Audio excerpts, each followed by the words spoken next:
నమస్తే friends, welcome back to అమ్మ చేతి కమ్మదనం.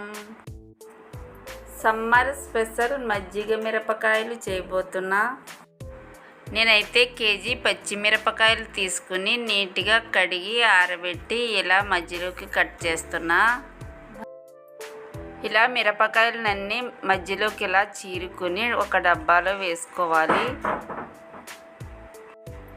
1 కప్పు కల్లుప్పు వేసుకోవాలి. 1 స్పూన్ పసుపు వేసుకోవాలి.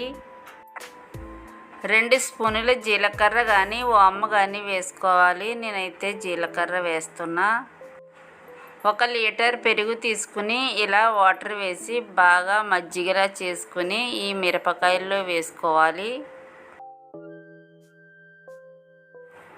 ఈ మిరపకాయలు ములిగేంత వరకు మజ్జిగ వేసుకోవాలి.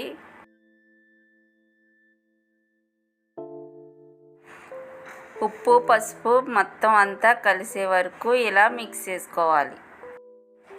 ఇలా మిక్స్ చేసుకున్న తర్వాత ఈ మిరపకాయల్ని 3 రోజులు ఊరబెట్టుకోవాలి. 3 రోజుల తర్వాత ఈ మిరపకాయల్ని ఎండలో ఆరబెట్టుకోవాలి. ఈ మిరపకాయలు రోజంతా ఆరిన తర్వాత మళ్ళీ ఆ మజ్జిగలో వేసేసుకుని ఊరబెట్టుకోవాలి.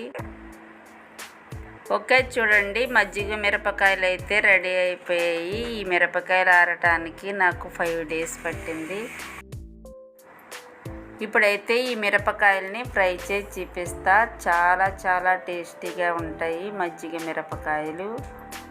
పప్పు చారన్నంలోకి, చారన్నంలోకి, పప్పన్నంలోకి చాలా బాగుంటాయి.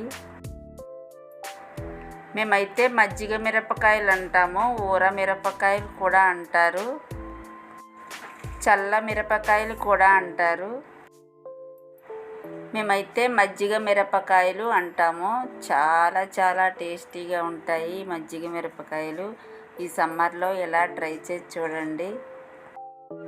సమ్మర్ స్పెషల్ మజ్జిగ మిరపకాయలు మీకు నచ్చినట్లయితే లైక్ చేయండి, షేర్ చేయండి, సబ్స్క్రైబ్ చేయండి.